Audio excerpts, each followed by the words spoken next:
오늘은 은혜라는 주제로 오디오북의 내용을 나누려고 합니다. 성도란 은혜를 경험한 사람들입니다. 내가 원하든 원하지 않든 하나님께서는 하나님의 자녀가 된 우리들에게 은혜를 베풀어 주십니다. 하나님의 은혜는 우리에게 허락을 받고 주시는 것이 아니라 전적인 하나님의 계획과 마음으로 주시는 것입니다. 은혜의 핵심은 거저 받은 것에 있습니다. 나의 노력도 나의 열심으로가 아니라 하나님의 열심과 하나님의 계획 가운데 이루어진 놀라운 사건인 것입니다. 오늘의 오디오북이 여러분의 은혜의 삶에 또한 은혜의 쉼에 또한 은혜의 숙면에 도움이 되길 바라봅니다. 구독과 좋아요는 영상 제작에 큰 도움과 은혜가 됩니다. 감사합니다. 1815년 어느 가을밤 프랑스의 한 작은 마을에서 벌어진 일입니다. 비가 억수같이 쏟아지는 밤이었죠. 한 남자가 마을 거리를 헤매고 있었습니다. 그의 이름은 장발장. 빵 한 덩이를 훔친 죄로 19년을 감옥에서 보낸 사람이었습니다. 그날 밤 그가 찾던 건 단 하나, 비를 피할 수 있는 곳이었습니다. 하지만 어느 여관도 어느 집도 그에게 문을 열어주지 않았습니다. 이유는 간단했습니다. 그의 손에 들린 노란색 신분증 때문이었죠. 전과자라는 낙인이 찍힌 종이 한 장이 그를 사람들에게서 멀어지게 만들었습니다. 나흘째 되는 날 기진맥진한 그는 한 성당 앞에 도착했습니다. 그리고 그곳에서 한 신부를 만났죠. 놀랍게도 그 신부는 장발장의 노란 신분증을 보고도 그를 집 안으로 맞아들였습니다. 따뜻한 식사를 대접하고 깨끗한 침대를 내주었습니다. 하지만 그날 밤 장발장은 신부가 잠든 틈을 타 찬장을 뒤졌습니다. 그리고 은으로 만든 식기들을 배낭에 담아 어둠 속으로 도망쳤습니다. 19년의 감옥 생활이 그에게 남긴 것은 생존 본능뿐이었으니까요. 이튿날 아침 3명의 경찰이 장발장을 붙잡아 신부의 집 앞에 데려왔습니다. 경찰 하나가 말했습니다. 신부님, 이자가 당신 집에서 은식기를 훔쳐 달아났다고 하는데 사실입니까? 그 순간 신부가 장발장을 바라보며 활짝 웃었습니다. 그리고 이렇게 말했죠. 아, 다시 오셨군요. 참 다행입니다. 제가 촛대까지 드렸던 걸 잊어버리신 모양이네요. 장발장은 얼어붙었습니다. 무슨 말인지 이해할 수가 없었죠. 신부는 방으로 들어가 은촛대 2개를 가져왔습니다. 그리고 장발장의 손에 쥐어주며 말했습니다. 그것도 은이라 200프랑은 좋게 나갈 겁니다. 제가 드린 거니 잘 챙겨가시기 바랍니다. 경찰들은 어리둥절한 표정으로 돌아갔습니다. 이제 신부와 장발장 둘만 남았습니다. 신부가 장발장의 어깨에 손을 얹으며 조용히 말했습니다. 이 은촛대로 정직한 사람이 되겠다고 저와 약속하신 것 절대 잊으시면 안 됩니다. 절대로. 장발장은 그저 신부를 멍하니 바라볼 뿐이었습니다. 입이 떨어지지 않았죠. 그의 눈에서 눈물이 흘러내렸습니다. 19년 만에 처음 흘리는 눈물이었습니다. 그날 이후 장발장의 인생은 완전히 바뀌었습니다. 그는 은촛대를 팔아 작은 사업을 시작했고 성공한 사업가가 되었습니다. 그러나 더 중요한 것은 그가 어려운 사람들을 돕는 사람이 되었다는 것입니다. 가난한 이들에게 일자리를 주고 병든 이들을 돌보고 소외된 이들의 친구가 되었습니다. 사람들은 물었습니다. 당신은 왜 그렇게 사십니까? 그때마다 장발장은 자신의 집 벽난로 위에 놓인 은촛대를 바라보았습니다. 그 촛대는 단순한 은 제품이 아니었습니다. 그것은 그가 받은 은혜의 상징이었죠. 장발장의 인생을 바꾼 것은 무엇이었을까요? 그것은 조건 없는 용서였습니다. 신부는 장발장이 잘못을 저질렀을 때 그를 정죄하지 않았습니다. 오히려 더 큰 선물을 주었죠. 이것이 바로 은혜입니다. 은혜란 내가 받을 자격이 없는데도 주어지는 선물입니다. 내가 도망치는데도 불구하고 쫓아와서 손에 쥐어주는 선물입니다. 내가 배신했는데도 불구하고 다시 믿어주는 신뢰입니다. 장발장은 그날 밤 한 가지를 깨달았습니다. 자신이 받은 그 은혜가 너무나 크고 값진 것이어서 이제 자신도 다른 사람들에게 그 은혜를 나누지 않고는 살 수 없다는 것을 말이죠. 그런데 여기서 한 가지 질문이 생깁니다. 신부는 왜 장발장에게 그런 은혜를 베풀었을까요? 장발장이 착한 사람이어서? 아닙니다. 장발장이 뭔가 특별해서? 그것도 아닙니다. 신부가 은혜를 베푼 이유는 단 하나, 장발장이 완전히 무너진 사람이었기 때문입니다. 아무것도 가진 게 없는 사람이었기 때문입니다. 더 이상 잃을 것도 없고 기댈 것도 없는 사람이었기 때문입니다. 은혜는 언제 필요한 걸까요? 내가 강할 때? 내가 잘 나갈 때? 아닙니다. 은혜는 내가 완전히 무너졌을 때 필요한 것입니다. 내가 더 이상 내 힘으로는 아무것도 할 수 없을 때 필요한 것이죠. 다음 이야기에서는 우리가 왜 장발장처럼 무너진 상태에서 시작해야 하는지, 그리고 그것이 왜 은혜의 시작점인지에 대해 이야기하려 합니다. 병원 응급실의 한 장면을 상상해 보십시오. 심장마비로 쓰러진 환자가 들것에 실려옵니다. 의료진이 달려들어 심폐소생술을 시작합니다. 하나, 둘, 셋. 가슴을 압박합니다. 심장제 세동기를 가져옵니다. 클리어. 전기 충격을 가합니다. 이 순간 환자에게 의식이 있을까요? 환자가 잠깐만요. 제가 이 방법은 싫은데요 라고 말할 수 있을까요? 불가능합니다. 왜요? 환자는 이미 죽어가고 있으니까요. 자기 의견을 말할 상태가 아닙니다. 의료진이 환자를 살리는 이유는 환자가 착해서도 아니고 환자가 요청해서도 아닙니다. 오직 한 가지 이유 때문이죠. 살려야 한다는 의료진의 결정 때문입니다. 성경은 우리의 영적 상태를 이렇게 표현합니다. 여러분도 전에는 허물과 죄로 죽었던 사람들입니다. 죽어가는 사람이 아닙니다. 이미 죽은 사람입니다. 우리는 보통 이렇게 생각합니다. 나는 좀 아프지만 아직 살아있어. 내가 조금만 노력하면 나아질 수 있어. 하지만 성경은 우리가 생각하는 것보다 우리의 상태가 훨씬 심각하다고 말합니다. 우리는 단지 병든 것이 아니라 이미 죽어 있다고 말이죠. 에베소서 2장은 세 가지 표현으로 우리의 본래 모습을 설명합니다. 첫째, 허물과 죄로 죽은 사람들입니다. 죽음이란 무엇입니까? 스스로 할 수 있는 게 아무것도 없는 상태입니다. 죽은 사람은 자기 힘으로 일어날 수 없습니다. 죽은 사람은 스스로 호흡할 수 없습니다. 전적으로 다른 누군가의 도움이 필요하죠. 둘째, 불순종의 자식들입니다. 우리는 하나님을 배반하고 등을 돌린 사람들입니다. 마치 집을 나간 탕자처럼 하나님으로부터 멀어져 방황하는 사람들이죠. 셋째, 진노의 자식들입니다. 우리는 우리의 정욕과 욕망대로 살아가며 하나님의 심판을 피할 수 없는 사람들입니다. 이것을 신학용어로 전적 타락 또는 전적 부패라고 합니다. 인간이 타락했다는 것은 우리가 가끔 실수한다는 의미가 아닙니다. 우리 존재 전체가, 우리 본성 전체가 하나님으로부터 분리되어 죽어 있다는 의미입니다. 이건 절망적인 이야기 같습니까? 그렇게 들릴 수 있습니다. 하지만 잠깐, 이야기는 여기서 끝나지 않습니다. 그러나 하나님은 자비가 넘치는 분이셔서 우리를 사랑하신 그 크신 사랑으로 말미암아 범죄로 죽은 우리를 그리스도와 함께 살려주셨습니다. 여기 그러나라는 단어를 주목하십시오. 이 두 글자가 모든 것을 바꿉니다. 우리는 죽었습니다. 그러나 하나님은 우리를 살리셨습니다.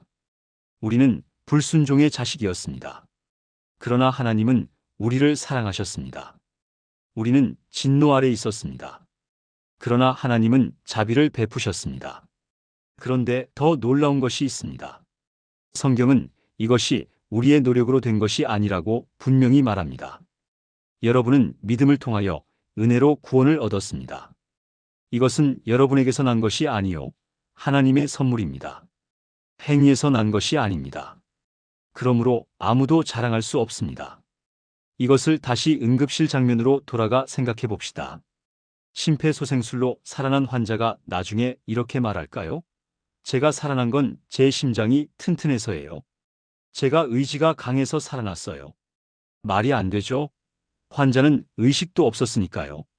환자를 살린 건 전적으로 의료진의 결정과 노력입니다. 마찬가지로 우리의 구원은 전적으로 하나님의 결정과 하나님의 노력입니다. 우리가 죽어 있을 때 하나님이 우리를 살리기로 작정하셨습니다. 우리가 아무것도 할 수 없을 때 하나님이 모든 것을 하셨습니다. 16세기 신학자 존 칼빈은 이 구원의 과정을 5단계로 정리했습니다. 전적 타락, 무조건적 선택, 제한 속죄, 불가항력적 은혜, 그리고 성도의 견인. 이 5교리의 핵심은 간단합니다. 구원의 처음부터 끝까지 모든 것이 하나님으로부터 시작하여 하나님으로 끝난다는 것입니다. 이것이 절망적으로 들립니까? 오히려 이것이야말로 가장 희망적인 소식입니다. 왜냐하면 내가 할 수 있는 게 아무것도 없다는 것은 동시에 하나님이 모든 것을 하신다는 의미이기 때문입니다.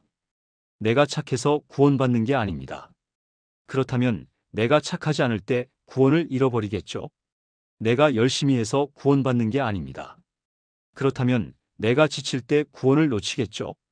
오직 하나님의 결정으로, 하나님의 사랑으로, 하나님의 은혜로 구원받았기에 그 누구도 이 구원을 빼앗을 수 없습니다.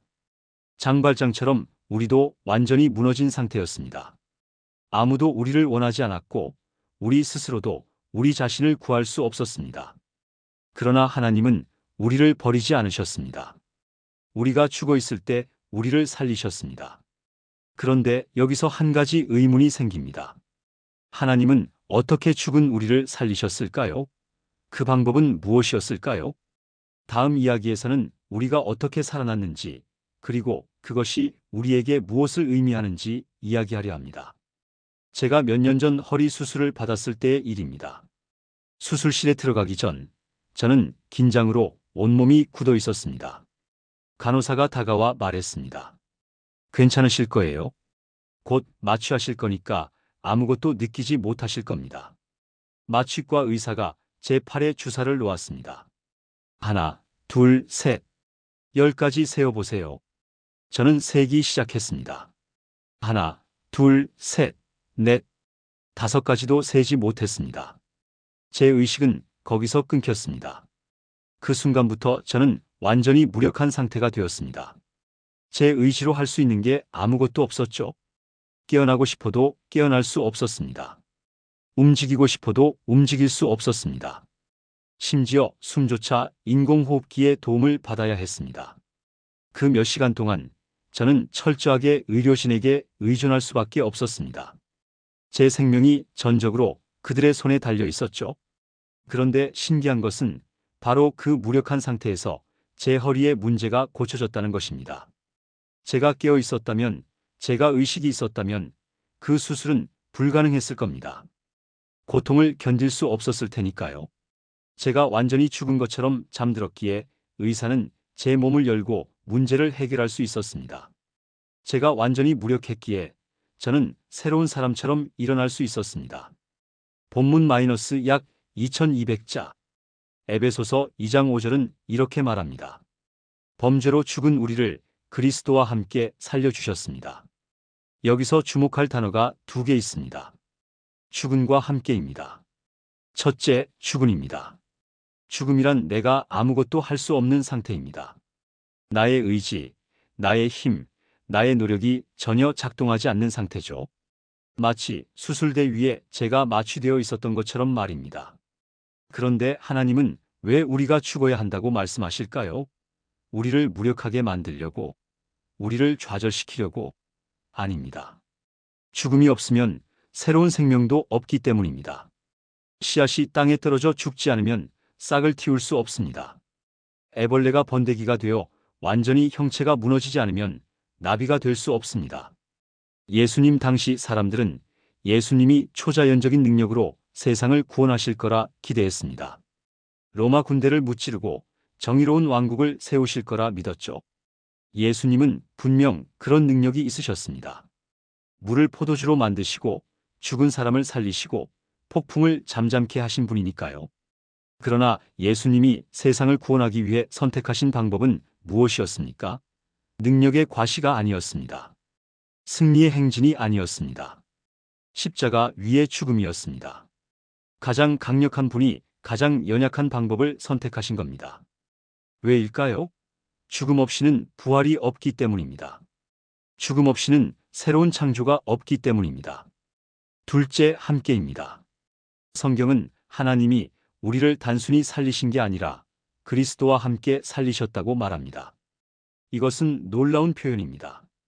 그리스도와 함께라는 것은 연합을 의미합니다. 예수님이 죽으셨을 때 우리도 함께 죽었고 예수님이 부활하셨을 때 우리도 함께 부활했다는 의미입니다. 이것을 다시 수술의 비유로 설명해 보겠습니다. 제가 수술대에서 마취되어 있을 때 저는 전적으로 의사와 하나가 되어야 했습니다. 의사의 손이 곧 제 치유였습니다. 의사의 결정이 곧 제 생명이었습니다. 제가 의사를 신뢰하지 않았다면 그 수술을 받지 않았겠죠? 마찬가지로 우리가 그리스도와 연합한다는 것은 그분의 죽음이 나의 죽음이 되고 그분의 부활이 나의 부활이 된다는 의미입니다. 그분이 죄를 이기신 것이 내가 죄를 이긴 것이 되고 그분이 사망을 이기신 것이 내가 사망을 이긴 것이 됩니다. 내가 가장 연약해질 때 우리는 가장 강력한 하나님의 은혜를 경험합니다. 내가 완전히 무너질 때 우리는 가장 확실한 그리스도와의 연합을 경험합니다.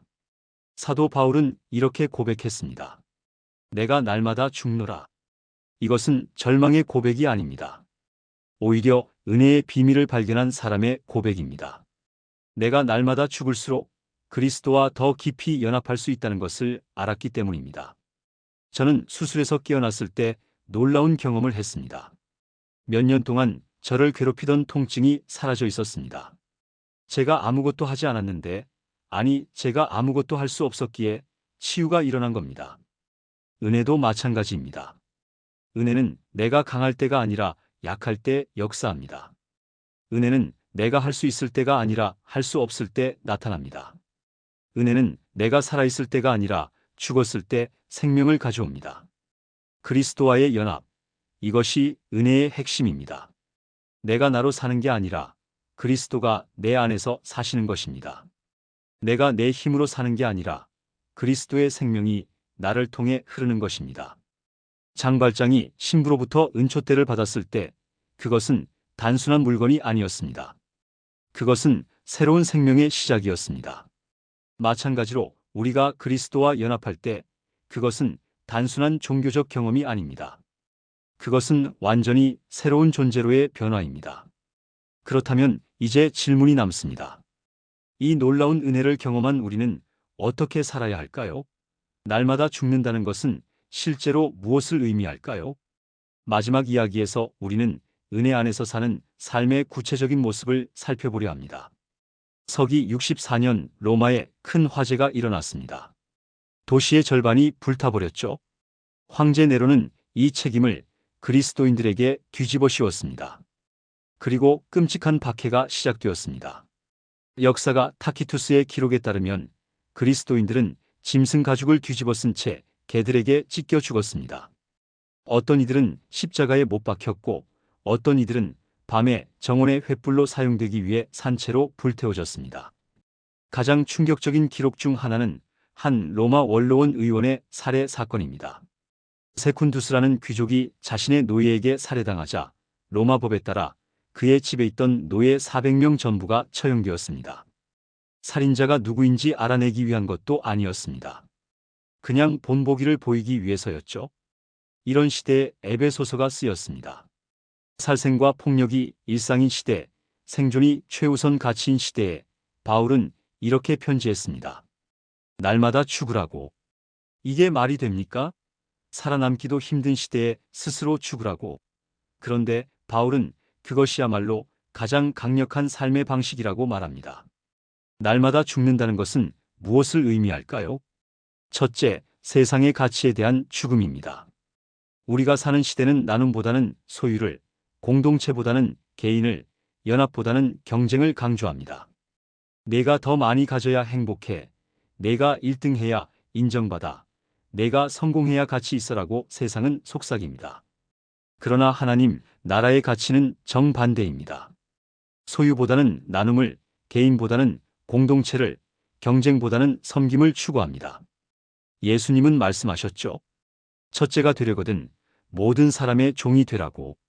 날마다 죽는다는 것은 세상이 중요하다고 말하는 것들에 대해 아니요라고 말하는 용기입니다. 돈이 최고라고 할 때 사랑이 최고라고 말하는 것입니다. 권력이 중요하다고 할 때 섬김이 중요하다고 말하는 것입니다. 둘째, 나의 욕망에 대한 죽음입니다. 우리 안에는 끊임없이 더러운 생각과 죄의 유혹이 밀려옵니다. 이번 한 번쯤이야. 아무도 모를 거야. 이 정도는 괜찮아라고 속삭이는 목소리들이 있습니다. 날마다 죽는다는 것은 이런 유혹들과 싸우는 것입니다. 한 번에 완벽하게 이기는 것이 아닙니다. 넘어질 때도 있습니다. 실패할 때도 있습니다. 하지만 포기하지 않고 다시 일어나 싸우는 것입니다. 왜냐하면 우리는 혼자가 아니기 때문입니다. 그리스도와 연합한 우리 안에는 성령님이 계십니다. 우리가 약할 때 강하게 하시고 우리가 넘어질 때 일으켜 세우시는 분이 우리와 함께 하십니다. 셋째, 나의 두려움에 대한 죽음입니다. 에베소의 그리스도인들은 매일 두려움 속에서 살았습니다. 언제 체포될지, 언제 가족과 헤어질지, 언제 죽임을 당할지 알 수 없었습니다. 그럼에도 그들은 믿음을 지켰습니다. 왜일까요? 그들은 이미 죽었기 때문입니다. 아니, 더 정확히는 그들의 생명이 그리스도 안에 감추어져 있었기 때문입니다. 두려움이 우리를 지배하는 이유는 잃을 것이 있기 때문입니다. 하지만 이미 모든 것을 내려놓은 사람에게는 잃을 것이 없습니다. 이미 죽은 사람은 죽음을 두려워하지 않습니다. 장발장을 기억하십니까? 신부로부터 은총대를 받은 후 그는 완전히 달라졌습니다. 더 이상 자신을 위해 살지 않았습니다. 자신은 이미 죽었고 이제는 은혜로 받은 새 생명으로 살았기 때문입니다. 에베소서의 전체 주제는 그리스도 안에서의 연합입니다. 우리가 그리스도와 하나 될 때 우리는 혼자가 아닙니다. 우리가 약할 때 그분이 강하십니다. 우리가 넘어질 때 그분이 붙드십니다. 우리가 길을 잃을 때 그분이 인도하십니다. 하나님의 은혜는 우리를 포기하지 않습니다. 우리가 아무리 연약해도, 우리가 아무리 자주 실패해도 하나님은 우리 안에서 시작하신 구원을 끝까지 이루어 가십니다. 이것이 성도의 견인입니다. 하나님이 우리를 끝까지 지켜가신다는 약속입니다. 오래전 어느 선교사의 이야기입니다. 그는 아프리카의 한 마을에서 사역하고 있었습니다. 어느 날 마을에 무장 강도들이 들이닥쳤습니다. 그들은 마을 사람들을 위협하며 약탈을 시작했습니다. 선교사는 떨리는 마음으로 강도들 앞에 섰습니다. 그리고 이렇게 말했습니다. 나는 이미 죽은 사람입니다. 내 생명은 그리스도와 함께 하나님 안에 감추어져 있습니다. 당신들이 나를 죽일 수는 있지만 내 생명을 빼앗을 수는 없습니다. 강도들은 어리둥절해하며 물러갔습니다. 이미 죽은 사람 앞에서는 죽음의 위협도 무력해지는 것입니다. 우리는 어떻습니까? 우리는 날마다 죽고 있습니까? 세상의 가치에, 나의 욕망에, 나의 두려움에 죽고 있습니까? 아침마다 이렇게 기도하면 어떨까요? 하나님, 오늘도 저를 당신의 손에 맡깁니다.